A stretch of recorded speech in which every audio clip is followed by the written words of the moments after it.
নমস্কার বন্ধুরা, আমি সুমনা। আমার এই ছোট্ট ছাদ বাগানে তোমাদের সবাইকে স্বাগত। কয়েকদিন হলো ভিডিও ছাড়তে পারছি না ঠিকঠাক মতো, কারণ ঠিকঠাক মতো বাড়িতেই থাকতে পারছি না। ছেলের নাচের অডিশনের জন্য এদিক ওদিক যাচ্ছি, আর দেখছি এই যে মাটি ছাড়া দুটো বেগুন গাছ বসিয়েছিলাম, গাছগুলোতে কিন্তু ভালোই বেগুন ধরেছে, কিন্তু জলের অভাবে দেখছি কিছু কিছু গাছের পাতা একদম হলুদ হয়ে গিয়েছে। শুধু বেগুন গাছে নয়, আরও অন্য গাছেরও হয়েছে। আর এদিকে দেখছি কসমস ফুল গাছে কিন্তু ফুলের কুঁড়ি চলে এসেছে।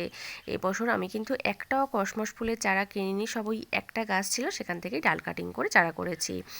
আর এই দুটো বেড আমি সবজির খোসা দিয়ে রেডি করে একটার মধ্যে দিয়েছিলাম পালং শাকের বীজ, আর একটার মধ্যে দিয়েছিলাম ধনিয়া পাতার বীজ। এই দেখো, পালং শাকের বীজ থেকে সুন্দর চারা উঠেছিল, কিন্তু দেখছি মাথাগুলো কিসে খেয়ে নিয়েছে। জানি না এগুলো আর বাড়বে কিনা, দেখা যাক, আর কয়েকদিন থাক। আর এইটার মধ্যে দিয়েছিলাম ধনিয়া পাতার বীজ, দেখছি কয়েকটা চারা সবে উঠছে। আর এই বেডটার মধ্যে দিয়েছিলাম মটর, বাড়িতে যে আমরা মটর খাই সেই, দেখছি কয়েকটা গাছ উঠেছে। আর এবারে আমার ছাদে এই দিকটাতে যে এই কুলের গাছগুলো রয়েছে, এখানে 4টে কুলের গাছ রয়েছে, 4টে ফলের ক্যারেটের মধ্যে। প্রত্যেকটা গাছেই কিন্তু কুল ধরেছে। আর এবছর ঠিকঠাক মতো যত্ন করতে পারিনি, কারণ ঠিকঠাক মতো বাড়িতে থাকতে পারছি না। তাও যে কটা কুল রয়েছে, এইগুলো যাতে না ঝরে পড়ে তার জন্য জৈব খাবার দিয়ে দেব। আর এখানে আমি নিয়েছি এটা 1 বছরের পুরনো গোবর সার, আর এর মধ্যে আরও একটা খাবার মেশাবো। এটা জৈব মিক্স খাবার। এই খাবারটা আমি 3 মাস আগে বানিয়ে রেখে দিয়েছিলাম, তখন তোমাদের সঙ্গে শেয়ার করেছিলাম। এর মধ্যে ছিল কিন্তু হাড়ের গুঁড়ো, শিমকচি গুঁড়ো, সরিষার খোল, নিম খোল, এইগুলো দিয়েই আমি মিক্সড খাবারটা বানিয়ে রেখেছিলাম। আর এবারে এই খাবারটা গোবর সারের সঙ্গে ভালো করে মিশিয়ে নেব, তারপরে গাছের গোড়ায় দেব। খাবারটা ভালো করে মিশিয়ে নিয়েছি গোবর সারের সঙ্গে। এবারে আমি এই খাবারটা যে 4টে কুলের গাছ রয়েছে প্রত্যেকটা গাছের গোড়ায় দিয়ে দেবো। আর যেহেতু এখন গাছে কুলো রয়েছে, তার জন্য আমি কিন্তু মাটিটা আর খোসালাম না, এমনি ওপর থেকেই দিয়ে দিলাম। আর এরকমভাবে প্রত্যেকটা গাছের গোড়ায় এই খাবারটা দিয়ে দেবো। এখানে আমার যে 4টে ফলের ক্যারেটের মধ্যে গাছ রয়েছে, প্রত্যেকটা ফলের ক্যারেটের মধ্যে আমি কিন্তু খাবারটা দিয়ে দিয়েছি। আর এবারে একটু জল দিয়ে দেবো, যেহেতু খাবারটা একদমই শুকনো।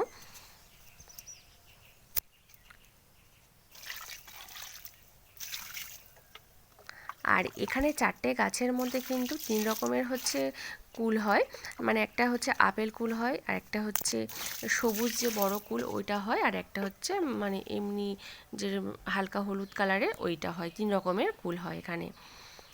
আর গাছগুলোতে সব দিয়ে দিয়েছি খাবার। আর এই গাছগুলোতে 12 মাসে কুল হয়, এখন একটু বেশি। আর এই বেডটা এখন ফাঁকা রয়েছে, এই বেডটার মধ্যে এই লাউয়ের চারাটাকে বসিয়ে দেবো, কারণ অনেক দিন হয়ে গেল চারাটাকে বসানোর সময় পাইনি। আর এই বেডটার মধ্যে বসিয়ে দিয়ে, যেহেতু বেডটা অনেকটাই ছোট, এই একটাই চারা এর মধ্যে মধ্যিখানে দিয়ে দেবো। এটা লম্বা লাউয়ের চারা। মধ্যিখানে দিয়ে দিলাম। আর এবার একটু জল দিয়ে দেবো। আর এদিকটাতে তো ছাওয়াই থাকে, তাই আর কিছু দিয়ে ঢেকে দিলাম না, এরকমই থাক। আর এবারে তুলে নেবো একটু সবজি। আর এদিকে দেখছি জলের অভাবে একটা লঙ্কা গাছ কিন্তু পুরো নষ্ট হয়ে গিয়েছে। এই প্লাস্টিকের মধ্যে যে লঙ্কা চারাটা রয়েছে, এই গাছগুলোতেও কয়েকটা রয়েছে, তুলে নেবো সব। আর লঙ্কাটা তো অনেক দিন ধরেই আমি ছাদ বাগান থেকে পাচ্ছি, সেটা তোমাদের প্রতিবারই শেয়ার করি। আর এবারে তুলে নেবো শিম। শিমটাও এই কতবার তুললাম, 4বার তুলছি। আর এদিকে বেগুন রয়েছে। আর বেগুন গাছের মধ্যে একটা উচ্ছে গাছ এমনিতে হয়েছিল, দেখছি গাছটাতে উচ্ছে ধরতে শুরু হয়েছে, ছোটো ছোটো কয়েকটা। এদিকের গাছেও একটা তোলার মতো রয়েছে, আর এখন ছোটো ছোটো কয়েকটা গাছে রয়েছে, থাক, ওইগুলো তুলবো না এখন। আর এখানে ছোটো ছোটো দুটো উচ্ছে রয়েছে, তুলে নেবো, এগুলো আর বাড়বে না, এরকমই হয়। আর এই বেডটার মধ্যে দুটো ডিম কয়ের গাছ হয়েছে, এর মধ্যেই আমি মূলো শাক দিয়েছিলাম। এই শাকগুলোকে তুলে নেবো। এখান থেকে একটা শাক তুলে খেয়েছি, আর এই গাছগুলোকে সব তুলে এগুলো ফাঁকা হয়ে যাবে, শুধু এই ডিম কয়ের গাছ দুটোই থাকবে। আর এখানে একটা চন্দ্রমল্লিকার ফুলের গাছ রয়েছে, এর মধ্যে এই মেটে শাকের গাছটা হয়েছে, এটাকে তুলে নেবো। এটা অনেক বড় হয়ে গিয়েছে, তাহলে ফুলের গাছটা বাড়বে না, এটার মধ্যে থাকবে। তুলে নিয়েছে এরকম। আর এরকম আরও হচ্ছে দুটো, একটা হচ্ছে গাছের গোড়ায় হয়েছে এই গাঁদা ফুল গাছের মধ্যে, এগুলোও তুলে নেব সব। আর এখানে আমার হচ্ছে বেগুন, শিম, লঙ্কা, শাক সবটাই তোলা হয়ে গিয়েছে। আর এইগুলো কিন্তু পুরোটাই জৈবভাবে করা আর খুবই অল্প। আর আজ এই পর্যন্ত, টাটা বাই।